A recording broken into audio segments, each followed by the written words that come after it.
ब्रह्मांड का ज़रूरी संदेश यदि तुम्हारी आँखों के समक्ष आया है तो निश्चित ही तुम भाग्यशाली हो जो तुम्हें यह संदेश प्राप्त हुआ, क्योंकि यह संदेश केवल उसी को प्राप्त होगा जिसका भाग्य उदय होने वाला है, जिसके जीवन में कुछ ऐसा होने वाला है जिसके बारे में वो व्यक्ति स्वयं पता कर सकता है, और कुछ ऐसी बातें जो ब्रह्मांड तुम्हें बताना चाहता है वो तुम्हें ध्यानपूर्वक सुननी होंगी, क्योंकि ब्रह्मांड तुम्हें विस्तार से बताएगा और समझाएगा कि तुम आगे आने वाले जीवन में जो होने वाला है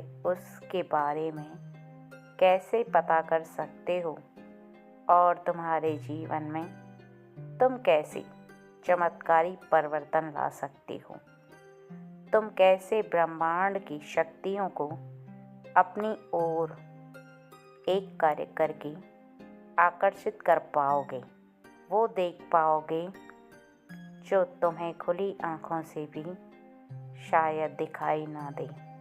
इसलिए ब्रह्मांड के संदेश को यदि सुन रहे हो तो गलती से भी अधूरा मत सुनना, पूर्ण रूप से सुनोगे तभी तुम्हें समझ में आ पाएगा जो ब्रह्मांड तुम्हें बताना चाहता है और तुमसे जो कहना चाहता है।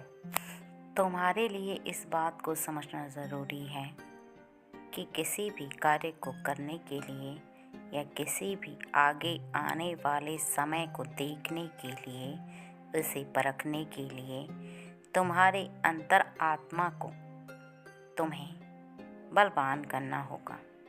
तुम्हारा ध्यान जो कि एकत्रित ना हो तो तुम अपने ध्यान को एकत्रित करना सीखो और ध्यान लगाना सीखो, क्योंकि यह जो ध्यान की साधना होती है वह तुम्हें आने वाले भविष्य के बारे में भी बताती है, और तुम बहुत सारी ऐसी बातों को जान पाते हो और पता कर पाते हो जिनको तुम साधारणतया रहकर पता नहीं कह सकते, क्योंकि तुम्हारे अंदर एक दिव्य शक्ति उत्पन्न होती है और वही शक्ति तुम्हें इस बात का आभास कराती है, हर बात का संकेत देती है, और तुम्हें बहुत सारी बातें आज ब्रह्मांड बताएगा कि तुम्हें ऐसी कौन सी बातें हैं जो उस शक्ति के द्वारा पता चलती हैं और तुम्हें उस कार्य को करने से कौन सी शक्ति प्राप्त होती है। यदि तुम अभी भी ब्रह्मांड के संदेश को सुन रहे हो तो एक बार ब्रह्मांड के लिए जय शिव शक्ति ज़रूर लिखना, और ब्रह्मांड की कही हुई बातों पर पूर्ण विश्वास रखना। यह सत्य है कि तुम्हारा मन बहुत ही ज़्यादा चंचल होता है, किसी भी एक जगह पर स्थिर नहीं रहता। तुम खाना खा रहे होते हो तब भी तुम्हारे मन के अंदर कुछ न कुछ बातें चलती रहती हैं। तुम किसी भी कार्य को करते हो उस समय भी तुम कुछ न कुछ सोचते रहते हो। तुम्हारा मन शांत नहीं रहता।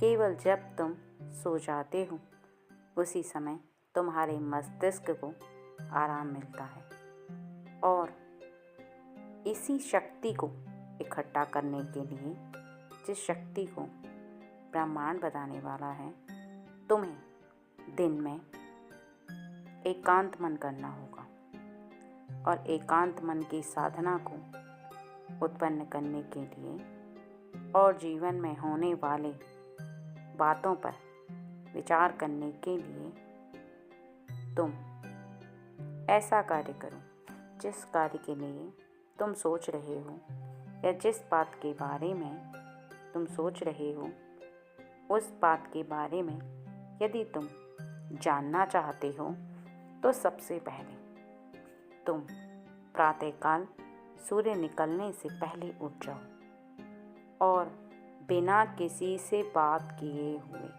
अर्थात तुम्हें उस पल से लेकर अगले 1 घंटे तक किसी से कोई बात नहीं करनी है।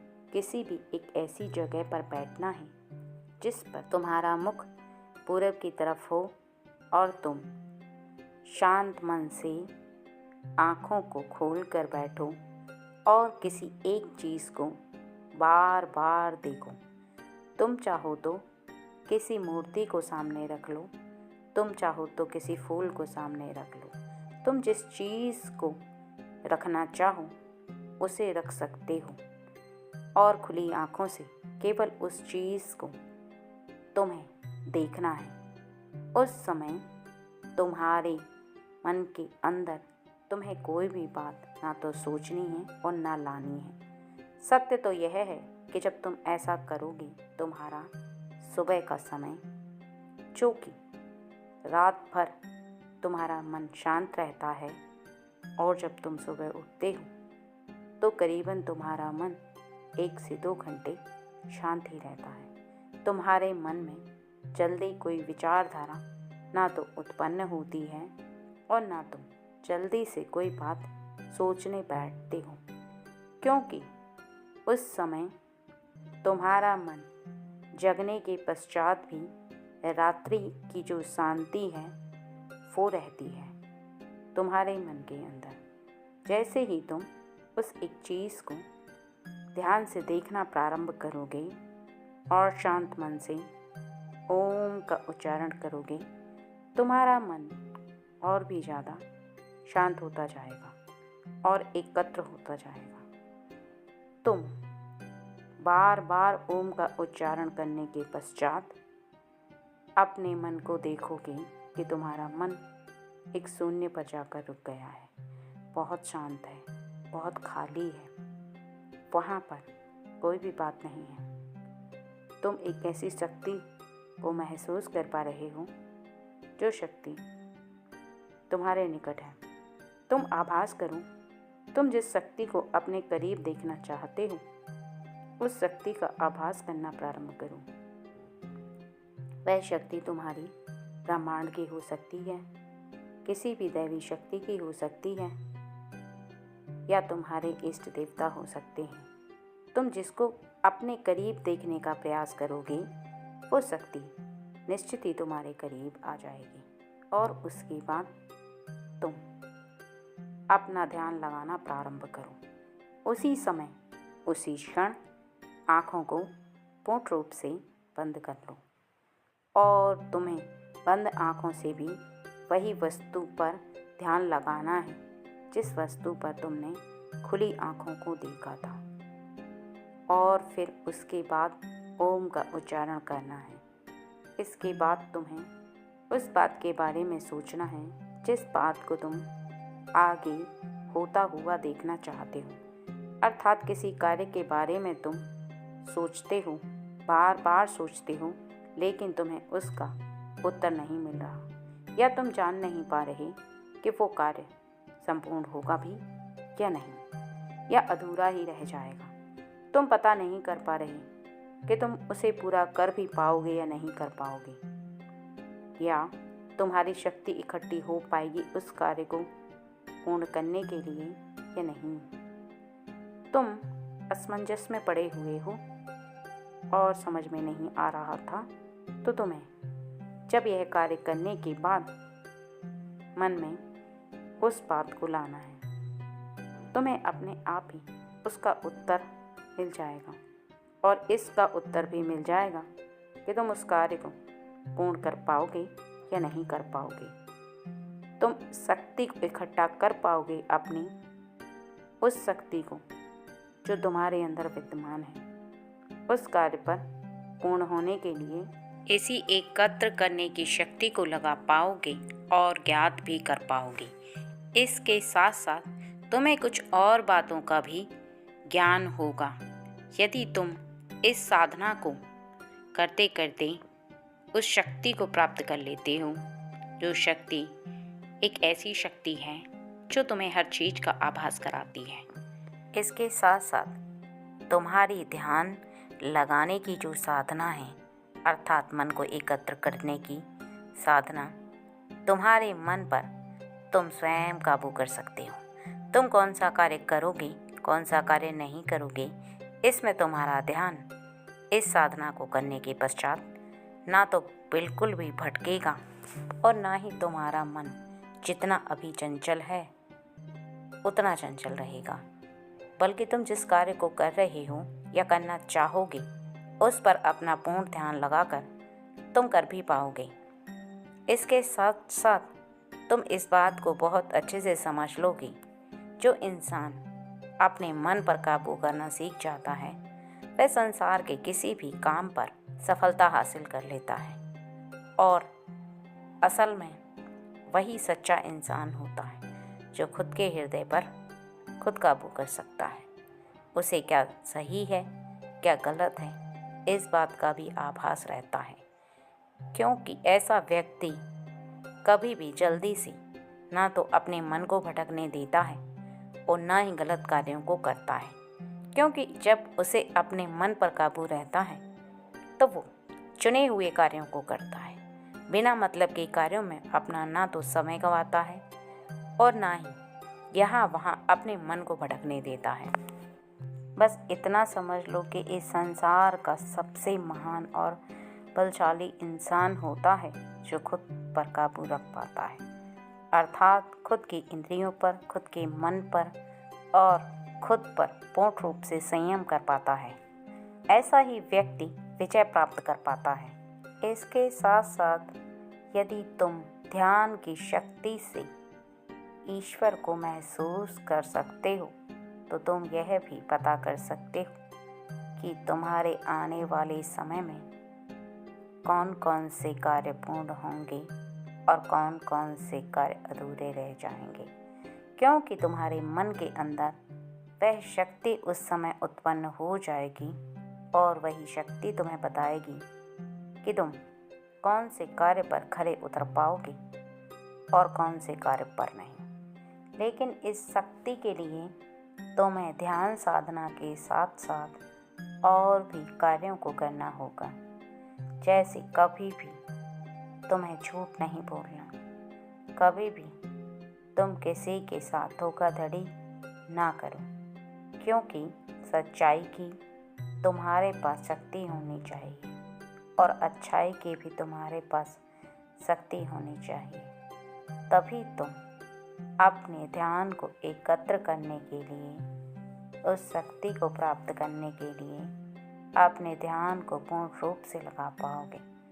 क्योंकि जिस व्यक्ति का ध्यान भटकता है, यदि वह झूठ बोलता है या कोई ऐसा कार्य करता है जो धर्म के नियम के विरुद्ध है, तो फिर उसके जीवन में ऐसे ही नकारात्मक ऊर्जा विद्यमान रहती है।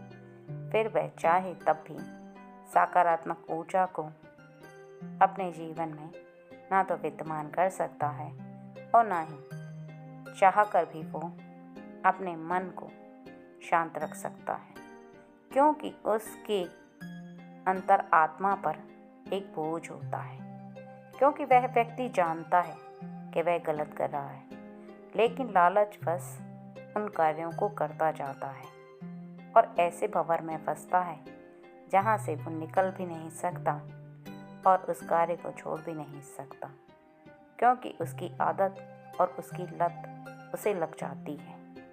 फिर वह एक ऐसे जंगल में जहाँ से निकलने का रास्ता भी ना मिले, उसी प्रकार से उस भंवर में घूमता रहता है। ऐसे में उसका मन अशांत रहता है, शांत नहीं रहता और अशांत मन उसे जीने नहीं देता, क्योंकि वह बार बार उन्हीं कार्यों को करता है और बार बार उन पर विचार करके, उसे याद करके उसे ऐसा महसूस होता है कि वह सही नहीं कर रहा, लेकिन फिर भी उसकी आदत ही उसे लग जाती है, तो वह उन्हीं कार्यों को करता रहता है। इस कारण यदि वह ध्यान लगाने के लिए अपने ध्यान को एकत्रित करना भी चाहेगा तो नहीं कर पाएगा, क्योंकि उसका ध्यान एकत्र होगा नहीं और ना ही उसके करीब वो शक्ति आएगी जो उसे शांत रहने दे या उसके मन को एकत्र होने दे। इसलिए इस साधना को करने से पहले और तुम अपना भविष्य देख पाओ, उस शक्ति को प्राप्त कर पाओ, ध्यान साधना कर पाओ, उसके पहले ही तुम्हें इन आदतों को सुधारना होगा।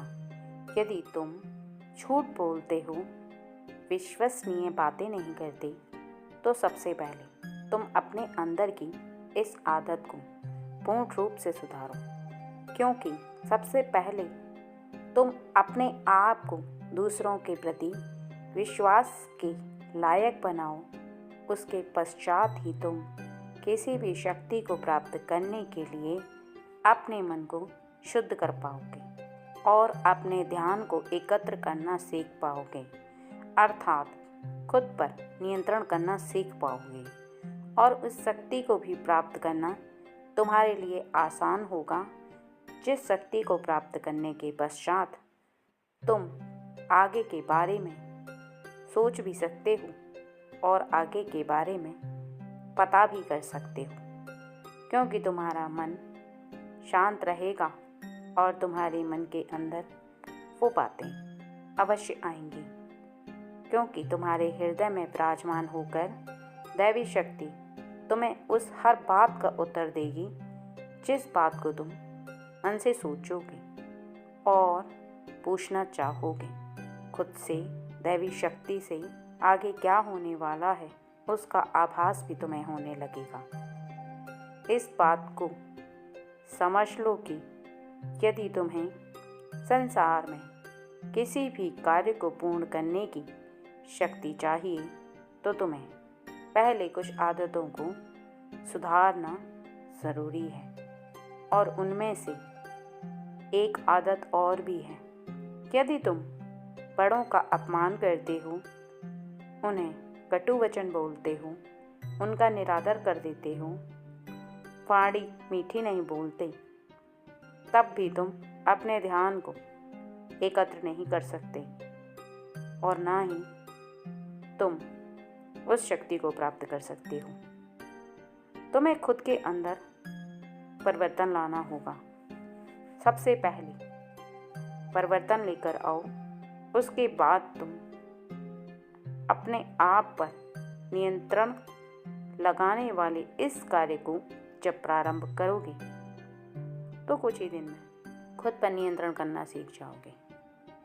आगे आने वाले भविष्य की बातों को जान पाओगे, तुम खुद से देख पाओगे। तुम्हें किसी से पूछने की ज़रूरत नहीं है कि तुम्हारे जीवन में क्या होने वाला है। ना तो किसी व्यक्ति के पास अपना दुखड़ा रोने की आवश्यकता है और ना ही किसी से सहायता मांगने की आवश्यकता है, क्योंकि तुम्हें वो शक्तियाँ ही सहायता प्रदान करेंगी और वो शक्तियाँ ही तुम्हें आगे के बारे में हर बात को ज्ञात कराएंगी, बल्कि तुम्हारी साथ शक्ति बनकर भी रहेंगी, जिससे तुम्हें आगे के लिए हौसला भी मिलेगा और तुम आगे के हर कार्य को कर सकते हो। लेकिन उससे पहले ब्रह्मांड की कही बातों को तुम्हें अपने जीवन में सत्य करके दिखाना होगा। फिर ब्रह्मांड तुम्हें परखेगा कि तुम सच में अपने अंदर परिवर्तन लेकर आए हो या नहीं। अगर सच में तुमने अपने अंदर परिवर्तन किया तो यह सत्य है कि तुम खुद पर नियंत्रण करना प्रारंभ कर दोगे। तुम उस शक्ति को एकत्र करना प्रारंभ कर दोगे, जिससे आगे होने वाले भविष्य की योजना तुम स्वयं कर सकते हो। क्योंकि जब तुम्हें सारी बातें ज्ञात होना प्रारंभ हो जाएंगी, तो तुम खुद से हर योजना को बनाकर उस पर खरे उतर सकते हो। जिस बात को ब्रह्मांड ने तुम्हें बताया है, साधारण मत समझना, क्योंकि यदि तुमने साधारण समझने की भूल की तो तुम कितना भी प्रयास करोगे तो तुम्हें वह शक्ति प्राप्त नहीं हो पाएगी। सबसे पहले तो तुम्हें ब्रह्मांड की बातों पर विश्वास करना होगा, उस शक्ति पर विश्वास करना होगा जो तुम्हें सही राह पर लेकर जाना चाहती है। इसके साथ साथ तुम्हें एक बात का अवश्य ध्यान रखना होगा कि यदि तुमने इस शक्ति को प्राप्त कर लिया तो तुम्हारे आने वाले भविष्य का एक सुनहरा अवसर तुम्हें अवश्य प्राप्त होगा, क्योंकि जब तुम इस शक्ति को एकत्र कर आगे आने वाले भविष्य के बारे में किसी भी बात को सोचोगे और तुम्हें उसके बारे में ध्यान साधना से पता हो जाएगा कि वो कार्य तुम कर सकते हो, अर्थात तुम्हें इस बात का पूर्ण ज्ञान होगा कि हाँ, जो तुम्हें उत्तर प्राप्त हो रहा है वह सही है, तुम उस पर कार्य करने के योग्य हो और वह कार्य तुम कर सकते हो और तुम्हारे जीवन में वह कार्य संभव होगा। तो तुम उस कार्य को करने में अपनी पूरी शक्ति लगा पाओगे, अपना पूरा विश्वास लगा पाओगे और पूरी तरह से खरा उतरने के लिए जी जान लगा दोगे, क्योंकि जिस बात के बारे में पूर्ण रूप से जानकारी होती है तब उस कार्य को करने में और भी आसानी होती है। उस कार्य को करने की शक्ति भी विश्वास से ही उत्पन्न होती है और तुम जब पहले से ही किसी बात के बारे में जान लेते हो तो तुम ज़्यादा कर पाते हो, क्योंकि तुम्हें अंदर से विश्वास का भाव रहता है और यह भाव रहता है कि हाँ, तुम जो कर रहे हो सही कर रहे हो, तुम उस कार्य को कर पाओगे। इस बात का विश्वास ही तुम्हें आधे से ज़्यादा जीतने में मदद करता है। यदि तुम्हें किसी भी बात के बारे में यह संकेत प्राप्त हो कि तुम इस कार्य को पूर्ण नहीं कर पाओगे तो तुम यह समझ लेना कि ब्रह्मांड की शक्ति का इशारा है। तुम जिस कार्य को करना चाहते हो वह तुम्हारे लिए नहीं बना, अर्थात तुम्हारी योग्यता उस कार्य से ज़्यादा है। इसके लिए तुम्हें निराश होने की आवश्यकता नहीं और ना ही हताश होने की आवश्यकता है। यदि तुम उदास होकर बैठ गई, हार मान ली, सोचना प्रारंभ कर दिया कि तुम इस कार्य को नहीं कर सकते, तो फिर किसी भी कार्य को नहीं कर सकते, ऐसा सोचना भी गलत होगा। तुम किसी अन्य कार्य को चुनो, अन्य कार्य के बारे में सोचो और पूर्ण रूप से ध्यान करते समय उस पर विचार करो। जैसे जैसे तुम विचार करोगे वैसे वैसे तुम्हें उत्तर प्राप्त होगा। इस बात का ध्यान रखो कि तुम जिस कार्य के बारे में अनुभव करो उसके बारे में तुम्हें पहले से ही कुछ बातों का ज्ञान होना चाहिए और तुम्हारे हृदय को पहले से ही ऐसा आभास होना चाहिए कि जिस कार्य के बारे में तुम सोचने जा रहे हो वह तुम्हारे लिए सरल होने वाला है, या तुम्हें जिस कार्य के बारे में अनुभव है तुम उसी पर कार्य करोगे। तुम किसी अन्य रास्ते को नहीं चुनोगे या किसी अन्य मंजिल की तरफ नहीं जाओगे। जिस मंजिल पर तुम आधा आ चुके हो, तुम्हारी प्रसन्नता उसी पर है, उसके बारे में अनुभव प्राप्त कर चुके हो, आधा सीख चुके हो, तो उसे ही पूर्ण करोगे। यदि तुम्हारा हृदय ऐसा आभास करने लगे तो तुम समझ लेना कि तुम्हें शक्ति का इशारा प्राप्त हो रहा है कि तुम डटे रहो, वहीं पर रुक जाओ, पीछे लौट कर मत जाना, क्योंकि यदि तुम इस रास्ते से पीछे चले गए तो तुम एक गलती करोगे, क्योंकि अन्य रास्ते को चुनने से पहले तुम्हें 100 बार सोचना होगा। उसके बारे में अनुभव लेने के लिए भी कई बार सोचना होगा, क्योंकि जिसके बारे में तुम्हें कुछ भी ज्ञात नहीं है और कुछ भी अनुभव नहीं है, उसके बारे में तुम्हें पहले अनुभव लेना होगा और शुरू से प्रारंभ करना होगा। फिर भी तुम वहीं आकर खड़े हो जाओगे जहाँ से तुमने शुरू किया था। तुम्हें और ज़्यादा कठिनाई होगी। तुम्हें ऐसा आभास लगेगा कि तुम और ज़्यादा मुश्किल में फंस गए हो। तुम इससे बाहर निकल नहीं पाओगे। इसलिए किसी भी कार्य को जब चुनो तभी तुम्हें यह कार्य करना है। किसी भी कार्य को यदि तुम आधा कर चुके हो और तुम्हारी उस कार्य पर रुचि है, प्रसन्नता होती है उस कार्य को करने में, और यदि तुम्हारा कुछ विश्वास है, तो भले ही तुम्हारा कार्य पूर्ण नहीं हुआ है, कोई बात नहीं। तुम्हें ध्यान साधना से इस बात का पता करने की आवश्यकता नहीं है कि तुम उस कार्य को पूर्ण कर पाओगे या नहीं।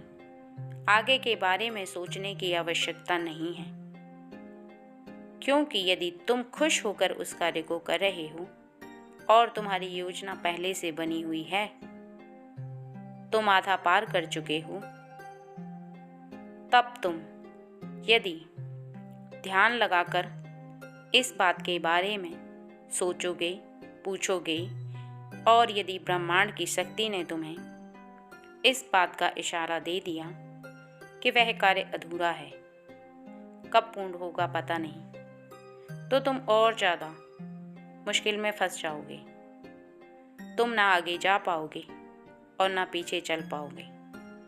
आगे जाना और भी मुश्किल होगा। तुम्हारे पैर थमने लगेंगे और तुम थकने लगोगे। तुम्हें ऐसा आभास होगा कि तुम क्या करोगे। शायद तुम गलती कर रहे हो, तुम वहाँ तक पहुँच नहीं सकते। इसलिए किसी भी कार्य को शुरू करने से पहले ही तुम्हें ध्यान लगाना है और उस कार्य के बारे में सोचना है। यदि तुमने किसी कार्य की शुरुआत भी की है, तब भी तुम ध्यान लगाकर और ध्यान साधना से उस शक्ति को प्राप्त कर जो तुम्हें आगे आने वाले भविष्य के बारे में बताती है, पूछ सकते हो, सोच सकते हो कि वह कार्य होगा या नहीं। क्योंकि शुरू की हुई मंजिल के लिए बढ़ते हुए कदमों को तो तुम रोक सकते हो, तुम रास्ता भी बदल सकते हो, मंजिल भी दूसरी चुन सकते हो, लेकिन यदि आधे से ज़्यादा रास्ता निकल चुका है तो फिर पूछने का कोई अर्थ नहीं। उस पर केवल अर्थ इतना है कि तुम्हारी रुचि कितनी है, तुम्हारे भाव कैसे हैं उस कार्य के लिए। क्या तुम प्रसन्नता मग्न उस कार्य को कर रहे हो या जोर जबरदस्ती से कर रहे हो। यदि तुम जोर जबरदस्ती से कर रहे हो और तुम उस कार्य को कर ही नहीं पा रहे, तुम्हें मुश्किलें आ रही हैं, खुशी नहीं हो रही, हमेशा उदास रहते हो, जंजाल में फंसे हुए हो और तुम्हें उलझन हो रही है, तो तोड़ दो उस पिंजरे को और बाहर निकल जाओ। मत करो उस कार्य को जिससे तुम बहुत उदास रहते हो, तुम खुश नहीं हो, क्योंकि ऐसे में जीवन जीना भी मुश्किल है और कार्य को करना भी असंभव। कार्य तो हो नहीं पाएगा और तुम बिना मतलब का समय बर्बाद करोगे, और जो तुम्हारा कीमती समय है वो भी तुम्हारे हाथ से चला जाएगा। और गया हुआ समय कभी लौट कर नहीं आता। समय बर्बाद हो गया तो समझ लो कीमती हीरा तुम्हारे हाथ से निकल गया। फिर तुम जो चाहे करोगे वो वापस नहीं आएगा। उसके बाद तुम्हें केवल पछताने के कोई रास्ता नहीं बचेगा और ना ही कोई उपचार होगा। उसके पश्चात तुम दूसरा रास्ता भी चुनोगे तो और भी ज़्यादा मुश्किल होगी, क्योंकि तुम्हारे हृदय के अंदर तब तक करीबन हर बात के लिए अविश्वास उत्पन्न हो चुका होगा। क्योंकि पहला चुना हुआ कार्य यदि पूरा ना हो तो हृदय में हर समय यही संकेत उठते हैं कि तुम कोई सा भी कार्य करोगे वह पूर्ण नहीं होगा। और हृदय में ये भाव जब उत्पन्न होते हैं तो कोई भी व्यक्ति ना तो मन लगाकर कार्य कर सकता है और ना ही उससे कोई कार्य होता है। फिर केवल वह रो सकता है, उसके अलावा उसके पास कोई रास्ता नहीं बचता। ब्रह्मांड की शक्ति तुम्हें डराना नहीं चाहती, केवल समझाना चाहती है। इसलिए हर बात को पहले ही समझो, फिर तुम करो। यदि तुम समझोगे नहीं और करना शुरू कर दोगे तब मुश्किलें आएंगी। और यदि तुम पहले ही इस बात को समझ गए जो आज मैंने बताया है तो तुम फंसोगे नहीं। मुश्किलें तो आएंगी लेकिन तुम पार निकल जाओगे और अपनी मंजिल को अवश्य प्राप्त करोगे, क्योंकि तुम्हारा मन का दिया हुआ संकेत और एकत्र किया हुआ मन खुद पर संयम तुम्हें कभी हारने नहीं देगा। जीत तुम्हें अवश्य प्राप्त होगी। ब्रह्मांड की शक्तियाँ और वह दैवी शक्ति जो हर समय तुम्हारे साथ रहती है वह तुम्हें अवश्य जिताएगी, तुम्हारी हर तरह से सहायता करेगी। तुम्हें जिस तरह से मंजिल प्राप्त हो उस तरह से भी और हर तरह से साथ है। लेकिन एक बात को बहुत अच्छे से स्मरण कर लो कि जो ब्रह्मांड की बातों को स्वीकार करता है, उसकी शक्ति को समझता है और उस दैवी शक्ति को जानता है जो ब्रह्मांड में मौजूद है, उनके लिए सही नियमों को निभाता है, वे शक्तियाँ भी उसकी सहायता करती हैं। लेकिन जो व्यक्ति उन नियमों का उल्लंघन करता है, उन्हें रोस्ट करने वाले कार्य करता है, वह शक्तियाँ भी उस व्यक्ति का साथ छोड़कर चली जाती हैं और फिर व्यक्ति बिना शक्तियों के किसी भी चीज़ को प्राप्त नहीं कर सकता, क्योंकि वह बहुत कमज़ोर हो जाता है। जिस तरह से तुम्हारे शरीर में ना खाने पीने की वजह से कमज़ोरी हो जाती है, उसी प्रकार से तुम्हारे निकट से यदि दैवी शक्तियाँ और ब्रह्मांड की शक्तियाँ ना रहें तो तुम जीवन में हर कार्य को पूर्ण करने के लिए बहुत मुश्किलों का सामना करोगे। इस बात को सदैव याद रखना।